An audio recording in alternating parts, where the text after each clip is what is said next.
भारत में लगभग 2.5 लाख से ज्यादा ग्राम पंचायतें हैं। ग्राम पंचायतों की बात इसलिए कर रहे हैं कि ग्राम पंचायत के स्तर पर ही किसी क्षेत्र के, किसी एरिया के, किसी राज्य के जो प्रोडक्शन है, टोटल एग्रीकल्चर से जो प्रोडक्शन होता है उसको कैलकुलेट किया जाता है कि पंचायत लेवल पर डेटा कलेक्ट किया जाता है। अब एग्रीकल्चर में सबसे ज्यादा जो रोल प्ले करता है वो है मौसम, यानी कि कृषि विभाग में मौसम का सबसे बड़ा योगदान है। और सबसे ज्यादा आपने, अगर हम लूज टर्म्स में बात करें तो गालियां पड़ते हुए मौसम विभाग को ही सुना होगा। यानी कि आपने ये देखा होगा कि मौसम विभाग जो भविष्यवाणियां कर रहा है वो भविष्यवाणियां सक्सेसफुल नहीं हो रही है या सही नहीं रह रही है। और सबसे ज्यादा जो ठगा हुआ सा महसूस करता है वो किसान महसूस करता है। क्यों? क्योंकि उसको किस टाइम पर अपनी फसल को बोना है, किस टाइम पर फसल को काटना है, किस टाइम पर फसल को समेट लेना है, किस टाइम पर मशीनें लगाकर फसल को अलग कर देना है, सफाई कर लेनी है, जैसे कि थ्रेसर वगैरह का यूज करके। वो सारे डिसीजंस मौसम पर ही निर्भर करते हैं कि मौसम कैसा रहेगा, कि हमारे को फसल को धूप देना है, हमारे को अनाज को धूप देना है, वो सारी चीजें उस पर डिपेंड करती हैं। और अगर मौसम के प्रेडिक्शन ही गलत रहे तो किसान के द्वारा किया जाने वाला उत्पादन नकारात्मक रूप से प्रभावित होता है और होता आया है। तो इस चीज का सॉल्यूशन क्या है? इस चीज का सॉल्यूशन ये है कि पंचायत के स्तर पर, यानी कि आपकी जो पंचायत लगती है उसी के स्तर पर आपको आपके यहाँ का वेदर अपडेट मिले, यानी कि मौसम का पूर्वानुमान मिले और वो इतना एक्यूरेट हो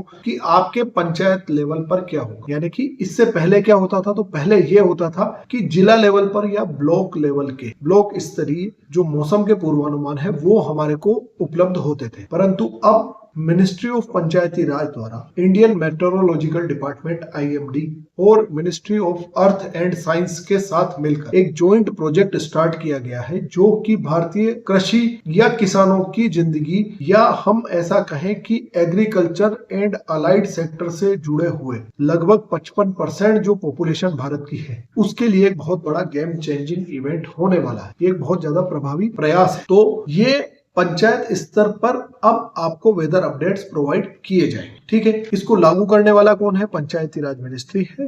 और इसका साथ में दो और, इंडियन मेट्रोलॉजिकल डिपार्टमेंट और ministry of earth and science, इसका जॉइंट प्रोजेक्ट ही है। अब ये बात कि कहां पर उपलब्ध होगा, तो कहां पर उपलब्ध होने में मेरी पंचायत ऐप, दूसरा है ग्राम स्वराज और ग्राम मानचित्र, ये 3 ऐसे पोर्टल्स हैं जहां पर वेदर अपडेट्स आपको अवेलेबल होंगे। कहां के होंगे? पंचायत स्तर के। कब होंगे?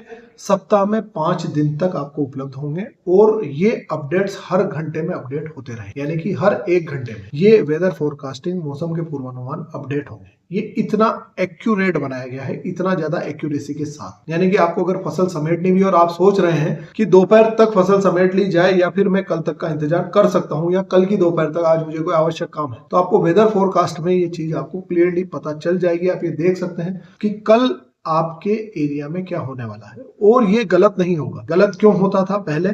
उसका कारण एक था कि जो वेदर फोरकास्ट हमारे पास अवेलेबल था उसका जो एम्बिट था, एम्बिट का मतलब उसका जो एरिया था या क्षेत्रफल, मान लीजिए एक साधारण शब्द, वो एम्बिट 12 × 12 किलोमीटर का होता था। 12 × 12, 12 × 12 किलोमीटर का होता था। उसको हम रिसेंटली एक्सपेरिमेंट कर रहे हैं 3 × 3 किलोमीटर का, और एक माइक्रो फोरकास्ट की भी प्रयास किए जा रहे हैं। यानी कि हमारा इवेंचुअल ऑब्जेक्टिव क्या है? हमारा लक्ष्य ये है कि हम 1 किलोमीटर के रेडियस में जितना एरिया आता है सिर्फ उसका एक्यूरेट सेपरेट फोरकास्ट बता सके। क्योंकि हम देखते हैं कि कई बार आप किसी एरिया में निकल रहे हैं तो किसी क्षेत्र में बारिश हो रही है, दूसरे क्षेत्र में आधे किलोमीटर के बाद बारिश नहीं होती, तो वो एक्यूरेसी भी हम यहाँ पर मेंटेन करने का लक्ष्य कर रहे हैं। पर वर्तमान में हम 12/12 का वेदर फोरकास्ट अवेलेबल करवाते थे, या 3 किलोमीटर के रेडियस का चल रहा है। Getting this? ओके। अब इसमें क्या क्या प्रोवाइड किया जाएगा? तो इसमें एक तो आपको तापमान के बारे में बताया जाएगा, temperature. Second is the wind speed, यानी कि जो पवन की गति है उसके बारे में बताया जाएगा। क्लाउड कवर, आसमान में बादल कितने रहेंगे, बादल